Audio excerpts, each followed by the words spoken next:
Welcome to the Slop Farm. Enjoy the video.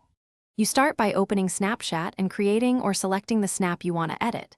Tap the screen to add text, then type the words you need. Once visible, place 2 fingers on the text and spread them apart to enlarge.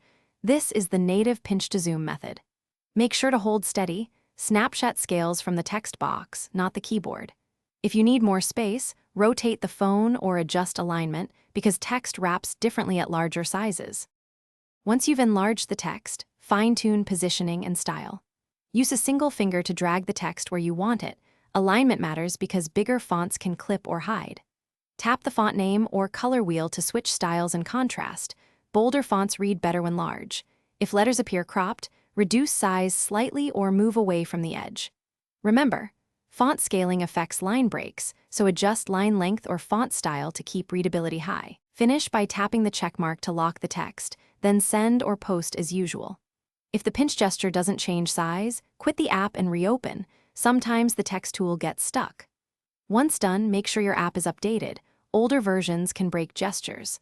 As a last resort, type the text in another app, enlarge it there, take a screenshot, and import that image into Snapchat. That workaround preserves larger, custom typography when native resizing fails. Thanks for watching. Consider subscribing if we helped you today.